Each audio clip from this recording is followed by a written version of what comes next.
le résumé en français, c'est de dire simplement que si on devait dresser un bilan de ce qui s'est passé la journée du 17 juin, nous revenons pour rendre grâce à Dieu d'abord et féliciter le peuple sénégalais. Parce que Macky Sall, qui veut instaurer une dictature au Sénégal alors qu'il promeut dans le monde autre chose, avait misé sur un flop monumental partant d'un raisonnement très simple, c'est que les Sénégalais ne seraient pas prêts à se mobiliser sur des questions relatives à des interdictions de manifestation ou à des éliminations non fondées de listes électorales, les listes de candidature. Ceci doublé au fait que depuis mars 2021, ils pensent avoir beaucoup travaillé à équiper en matériel de répression les forces de défense et de sécurité, à les renforcer en termes de ressources humaines. Tout cela l'avait amené à considérer, en plus du travail de sape psychologique et moral qu'ils font tous les jours sur les médias, en visant particulièrement la jeunesse pour la démobiliser, il avait pensé que tout cela constituait un cocktail suffisant pour que les Sénégalais ne sortent pas manifester. Eh bien, je crois que le réveil a été brutal. Mais je veux dire simplement que si on veut apprécier l'échec ou le succès de des uns ou des autres par rapport à cette journée, je rappellerai simplement aux Sénégalais et à la communauté internationale qui nous suit qu'il s'agissait ni plus ni moins d'un pouvoir qui a dit qu'au Sénégal, nous n'avons plus le droit de manifester, droit qui est inscrit dans la Constitution du Sénégal, dont l'article 8 dispose que tout Sénégalais a le droit de manifester librement. Et nous avions déposé une information administrative de manifester d'une manière pacifique, puisqu'on l'avait fait une dizaine de jours auparavant et que ça s'était passé dans d'excellentes conditions. Il n'y a pas eu de grabuge, il n'y a pas eu de débordement. On a manifesté dans la sérénité, mais le succès en termes de mobilisation remporté par cet événement avait fait très mal à un Macky Sall qui veut faire croire à son entourage et à ses soutiens internationaux qu'il a fini de réduire l'opposition à sa plus simple expression. Et c'est pourquoi, lorsque nous avons renouvelé cette information, il s'est débrouillé avec son administration pour interdire cette manifestation en violation flagrante de la Constitution du Sénégal. Nous avons considéré qu'on ne peut plus laisser faire Macky Sall. Depuis 10 ans qu'il est à la tête de ce pays, il gère ce pays de manière monarchique, dictatoriale. Il viole toutes les libertés. Il emprisonne les opposants en complotant, en instrumentalisant les corps de contrôle. Il élimine de la compétition électorale tous ceux qui peuvent lui faire de l'ombre. On considère que ça ne peut plus prospérer. Et désormais, Macky Sall doit comprendre qu'on ne lui laissera plus le champ libre pour s'adonner à ce genre de pratique. Et donc, il y avait d'un côté Yewwi Askan Wi qui avait mordicus décidé de manifester et le parti État, Macky Sall et sa coalition, qui ont dit qu'on ne manifestera pas. Le monde entier est témoin qu'il y a eu manifestation au Sénégal. Et d'une ampleur qui dépasse largement ce qu'on aurait pu obtenir si nous avions laissé manifester dans la paix, dans la sérénité. Cette manifestation a braqué, a réussi à réorienter toutes les caméras du monde sur le Sénégal. Et la preuve, c'est que depuis pas mal de temps, depuis très longtemps, on n'avait plus la présence de la presse internationale dans nos points de presse. Aujourd'hui, on a au moins 2 ou 3 organes internationaux. Et nous avons pu nous suivre la couverture de cette manifestation de manière très objective dans toute la presse internationale, anglophone, lusophone, hispanique, arabophone, dans toute l'Afrique. Ça a fait l'objet d'une couverture extraordinaire qu'on n'aurait pas eu si on avait été autorisé à nous rassembler de manière pacifique. Je vois M. Mankeur Ndiaye, qui a été ministre des Affaires étrangères et qui joue maintenant et aux Nations Unies, qui vient de dire que les yeux du monde sont rivés aujourd'hui sur le Sénégal. C'est effectivement cela. Et le monde va découvrir qui est Macky Sall. Le monde entier va découvrir qui est Macky Sall. Un homme qui joue aux défenseurs de l'Afrique. aux démocrates et qui refuse que les élections se déroulent normalement ici au Sénégal et qui refuse l'amendement de la charte de la CEDEAO tendant à interdire le tripatouillage des constitutions et de dépasser 2 mandats consécutifs. C'est ça Macky Sall qui se pavane dans les chancelleries et dans les palais mondiaux pour jouer aux grands défenseurs de l'Afrique. Moi, quand je le vois reçu, j'ai pitié à la limite, quoi. Il me dit, voilà quelqu'un qui se ment à lui-même, d'ailleurs, qui ne comprend pas dans quel monde on est. Et ce monde va découvrir Macky Sall. Et on va l'aider à découvrir qui est Macky Sall. Un homme foncièrement violent et d'une méchanceté qu'on n'a jamais connue au Sénégal. Dès que vous dites « je ne suis pas d'accord avec Macky Sall », dans sa tête, vous n'êtes bon que pour la prison ou pour aller au cimetière.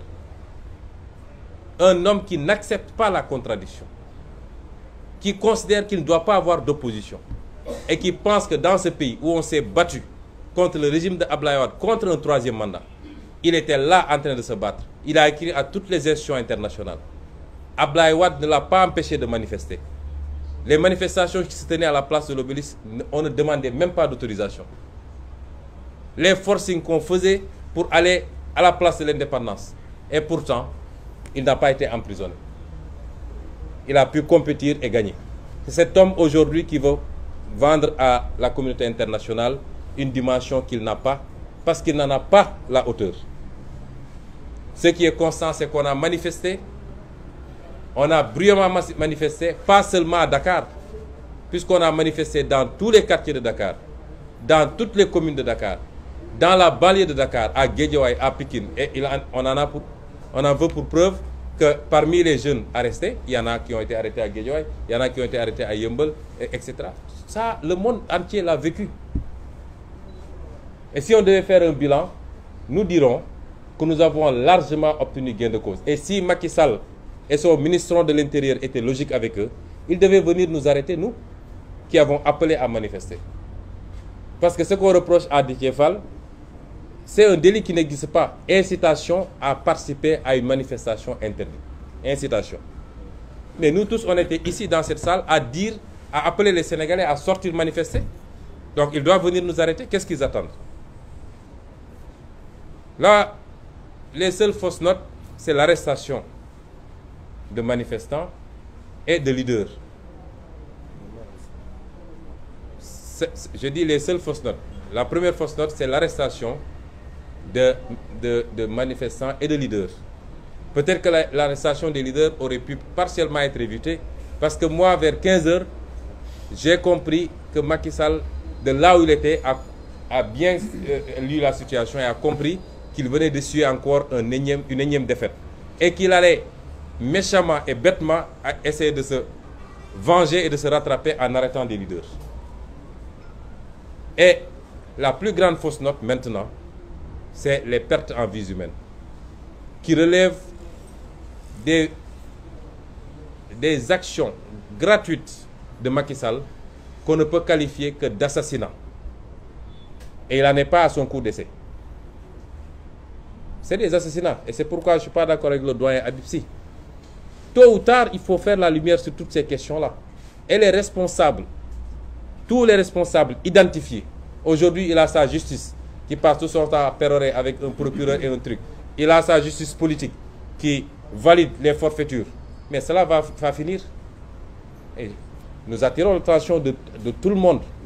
Magistrats, hauts fonctionnaires, vous pouvez faire ce que vous voulez, mais tôt ou tard, vous rendrez des comptes. Parce que tout ce qui se passe relève de votre responsabilité. Vous êtes complice des assassinats de Macky Sall, parce que c'est les décisions que vous prenez, injustement et en violation des lois et de la Constitution, qui entraînent tout ce qui se passe actuellement. Et vous le faites, après vous êtes tranquillement dans vos villas et vos palais, vous pensez que ça va se passer comme ça. Ce n'est pas possible.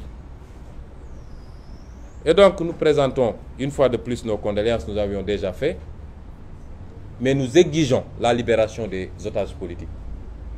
Nous l'exigeons le plus immédiatement possible de Macky Sall et de son régime. Parce qu'il ne faut pas franchir la ligne rouge. Il n'y a pas pire que l'injustice. Celui qui subit l'injustice et qui continue de la subir réagira à un moment ou à un autre. Et en ce moment, tous ceux qui sont responsables de près ou de loin de cette injustice devront subir les contre-coups de ce qu'ils ont fait subir aux autres. C'est ça. Et on ne voudrait pas en arriver à cela dans ce pays. Que les gens reviennent à la raison. Ce n'est pas parce que tu gères l'État que tu dois tout se permettre. Mais indépendamment de ça, nous allons continuer notre plan d'action.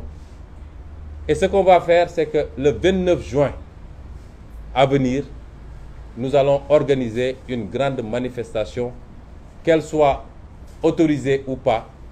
Le terme autorisé est impropre, qu'elle soit interdite ou pas, parce qu'en matière de manifestation, l'interdiction, c'est l'exception. Le principe, c'est l'autorisation. La loi est très claire, que ce soit l'article 8 de la Constitution ou la loi de 1978. Le préfet ne peut interdire qu'à titre exceptionnel et il doit le justifier par deux conditions cumulatives.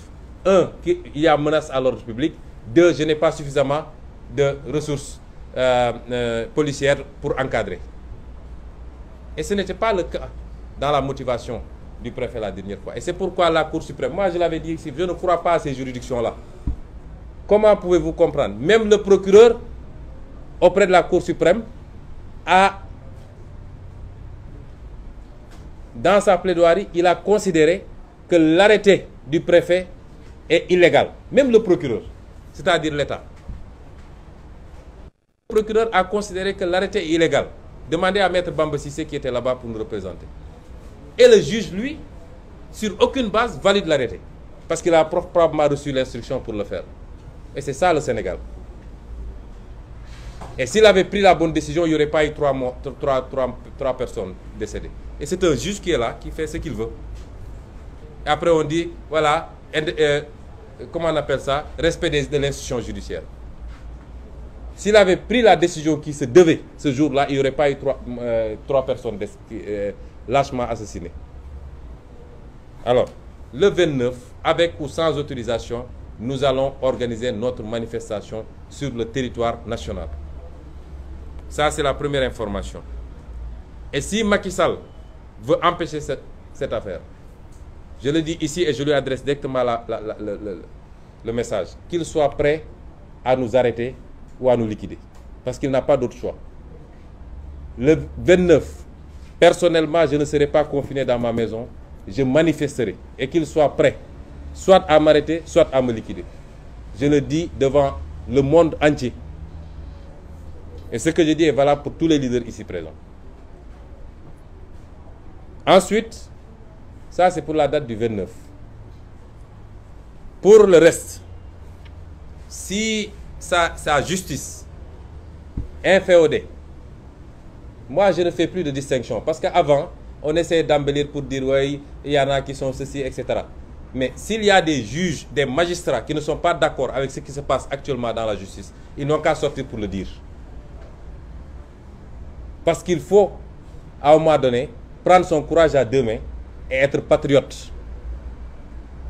Mais tout le monde se tait. Et si vous rencontrez les gens dans les couloirs, ils vous disent ce qui se passe, ce n'est pas normal. Donc c'est la justice qui pose problème dans ce pays. Et s'ils instrumentalisent une fois de plus cette justice pour penser pouvoir emprisonner des gens sur des détails farfelus, nous, l'appel qu'on donne, c'est que tous les jours et de manière spontanée, et je parle particulièrement aux jeunes, n'attendez même pas le mot d'ordre. De manière spontanée, à tout moment, organisez-vous, quartier par quartier, commune par commune, département par département, pour organiser la résistance à Macky Sall. On n'a même pas besoin de demander une permission. Ça, c'est le 29 et on verra. Et à cette jeunesse, puisqu'elle semble être au centre de toutes les préoccupations subitement, tout le monde sort pour adresser un message à cette jeunesse. Et il semble que nous utilisons la jeunesse comme de la chair à canon ou on l'oriente vers autre chose. Moi, je dirais à cette jeunesse, nous n'avons pas de relation d'intérêt entre nous et vous. Nous ne vous avons rien donné ni rien promis. Au contraire, c'est vous-même qui vous cotisez quelquefois pour nous permettre de faire des activités. La relation que nous avons est une relation de confiance bâtie autour d'un projet pour le Sénégal et pour l'Afrique. Et nous savions tous, en entamant ce projet, qu'il nécessiterait beaucoup de sacrifices. Il n'y a jamais eu de projet de ce genre qui ait pu aboutir sans qu'il y ait des sacrifices. Nous ne pouvons pas être irresponsables. Et il ne faut pas qu'on nous traite comme des irresponsables. Les ambitions que nous avons pour ce pays et au-delà n'ont rien à voir avec les responsabilités. Vous savez, même quand on rapporte ça sur le plan religieux, et le prophète était plus religieux que nous tous. Pourtant, il a monté des armées, il a fait des guerres et des gens sont morts. Parce qu'il était convaincu de détenir la vérité quand il le faisait. Qu'on arrête de nous dire certaines choses. Le jour où on sera convaincu de ne plus être dans le vrai, nous arrêterons tout de suite. Mais ce que je veux dire à cette jeunesse, que personne ne vous dévie de votre combat. C'est notre génération, parce que je me considère moi comme jeune. Je ne suis pas de toute première jeunesse, mais je ne suis pas un vieillard. C'est notre combat, c'est notre génération qui doit assumer sa responsabilité. Et prendre ce pays, le rendre aux Sénégalais et reprendre notre souveraineté nationale et notre destin. C'est ça la bataille. Ce n'est pas des questions d'avantage personnel. Et que personne ne vous dévie de cet objectif. Personne. Nous respectons tout le monde. Et il ne faut pas qu'on nous fasse croire que dans ce qui se passe au Sénégal, tout le monde est responsable. Il n'y a qu'un seul responsable. C'est celui qui utilise tous les moyens d'État pour taper sur les gens, pour emprisonner, pour écarter les candidatures. Il est le seul responsable. Celui qui utilise la police et la gendarmerie pour assassiner des manifestants qui n'ont que des pierres ou qui sont souvent qui viennent les mains nues. C'est celui-là qu'il faut considérer comme le seul responsable. Et celui-là même vient de reconnaître qu'entre l'Ukraine et la Russie, il y a un agresseur et un agressé. Dans tout conflit, il y a un agresseur et un agressé. C'est ça la vérité. Et tout le Sénégal sait qui est l'agresseur. Tout le monde le sait. Maintenant, qu'on ait le courage de le dire ou de ne pas le dire. Et c'est pourquoi nous maintenons notre combat. Nous n'y changerons absolument rien. Et nous maintenons notre mot d'ordre vis-à-vis de tous les Sénégalais, vis-à-vis de particulièrement la jeunesse, la diaspora, les intellectuels, les chauffeurs de taxi, les chauffeurs de transport, les agriculteurs, les marailleurs, les étudiants, tout le monde. Et même les journalistes. Parce qu'il y en a qui jettent des cailloux de temps en temps, j'en ai vu. Et nous voulons également, et j'en terminerai, redonner la parole au peuple, ou donner la parole au peuple. Parce que ce qui se passe doit avoir un arbitre, et l'arbitre c'est le peuple sénégalais. Puisque nous tous, nous nous adressons au peuple. Si nous devons aller aux élections, c'est le peuple qui doit trancher. Donc quand il y a un conflit, le peuple doit trancher. Tout le monde ne peut pas aller à des manifestations, nous en convenons, pour des raisons variées. Mais tout le monde peut participer et exprimer son mécontentement. Et c'est pourquoi nous voulons demander à ce peuple, nous voulons proposer à ce peuple un autre moyen de lutte pour s'exprimer et envoyer un message à Macky Sall. Tous ceux qui ne sont pas d'accord avec la manière dont Macky Sall gère le pays, ce que nous vous proposons, c'est des concerts de casseroles et de klaxons à partir de ce mercredi, après-demain, à partir de 20h00, que tous les Sénégalais, en tout cas tous ceux qui ne sont pas d'accord avec Macky Sall, ce n'est pas cher payé, c'est de se mettre sur votre balcon, sur votre terrasse, devant votre maison, de prendre des casseroles et de taper là-dessus pendant 10 minutes. Que toute la ville, que tout le pays bruisse de ce concert qui exprime un mécontentement et qui envoie un message à Macky Sall et à la communauté internationale. Que tous ceux qui sont véhiculés, qui seront dans la circulation, ou même qui sont garés devant leur porte, qu'ils descendent et qu'ils klaxonnent, qu'ils actionnent leur klaxon pendant 10 minutes, que tout le Sénégal bruisse et que Macky Sall comprenne que les Sénégalais ne sont pas d'accord avec ses velléités dictatoriales, mais avec son projet funeste de 3e mandat, qui, si l'on n'anticipe pas, risque de coûter très cher au Sénégal. Ku attewul nak di nga artu comme dit le proverbe. C'est maintenant qu'il faut le faire et le meilleur arbitre, c'est le peuple sénégalais. Nous renvoyons cela au peuple sénégalais. Nous vous remercions de votre attention et vous donnons rendez-vous à très bientôt. Merci.